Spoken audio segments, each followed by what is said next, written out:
My name is Paul Martin. I serve as the Explorer Guide of the community of Aden and Hilda in the United States. We are so glad you're thinking of joining us. In this short video, I will explain what is involved in becoming a member. In the early Celtic Christian communities, there were different levels of commitment. These formed concentric circles, physically and spiritually. You chose a level that matched your place on life's journey and your commitment to Christ. At the center was a hearth which gave warmth to everyone. You drew as close as you wished. Those with the strongest commitment kept the fire burning. In the community of Aden and Hilda, we mirror those circles as best we can, given that we are called to be a dispersed community. Like most traditional communities, we have 3 levels of commitment in the United States community. I will explain each in turn. They are expressed in different vows through which we progress as ready. Explorers are the entry-level members. Like the name says, explorers are exploring whether this community is a good fit for them. Since a new explorer is joining a community, she or he must tell the guardian they are making these vows. Explorers are given 2 simple wooden Celtic crosses. This stage, which lasts at least a year, brings you straight to 2 core features of our life. First, the soul friend, or the Irish word Anam Cara. Our whole way of life is based on the 3 ancient monastic vows of poverty, chastity, and obedience. We interpret them as simplicity of lifestyle, purity in all relationships, and, well, what to do about obedience? We do not have an abbot figure whom we obey. Instead, we hold ourselves open and accountable to a soul friend whom we each choose. Just as the soul friend was central to the early Celtic saints, so is ours. In fact, the one thing required of a new explorer is that they have a soul friend in place when they take their vows. Second, the Aden Way. We have 10 simple waymarks, as we call them, which each of us adapts to our life and continuously revises. They frame each day we live, every way that we relate to others, all our mission. They are simple enough for the novice and demanding enough for the long-term member. They are clear enough to give us unity and flexible enough to be a comfortable fit for each one of us. The Explorer stage lasts a year or more as needed. The main tasks of this stage are to compose and start to live into your way of life and to deepen the relationship with your soul friend. The main formation material for explorers is The Way, a course recently written by our community founding guardian Ray Simpson.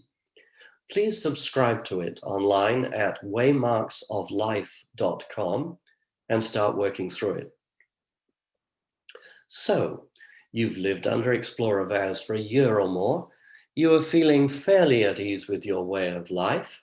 It doesn't collapse to complete chaos too often.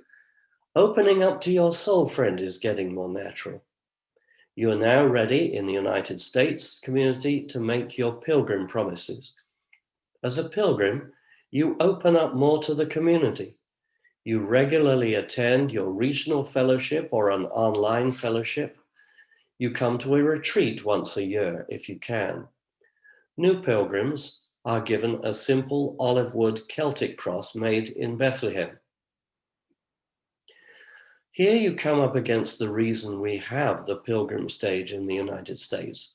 The sheer size of this country makes it more difficult to be active in this dispersed community, especially if you live 900 miles from your nearest fellow member, as I did when I first moved to Minnesota.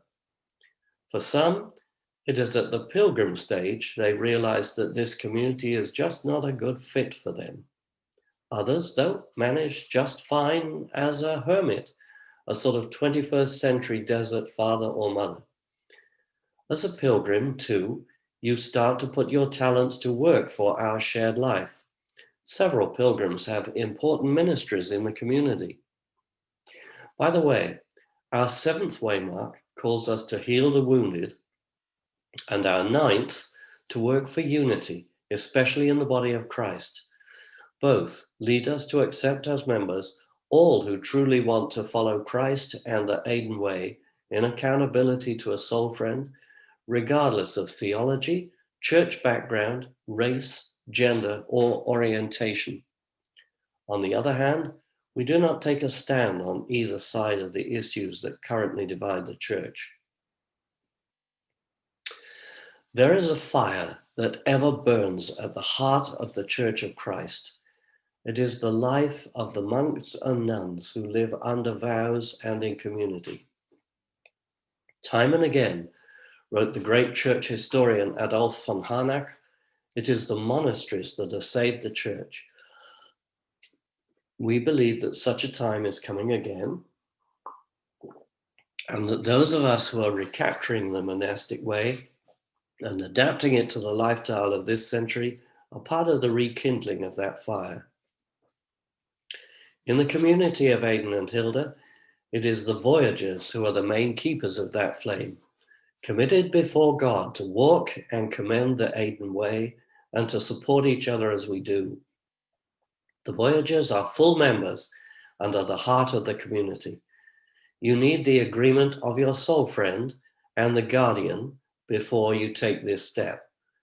New voyagers are given the community cross and where it is able. Here's my community cross. You notice A and H for Aidan and Hilda, and is the Celtic Sun cross. This is not to say that explorers and pilgrims may not take on important roles in the community. They can and do. It is the voyagers, though, who commit to support the community and each other for the long term. Some of us knew more or less when we first heard about the community that we had found our tribe and we would make it a lifelong commitment. Others take years of thought, prayer, and stopping and starting to reach that point.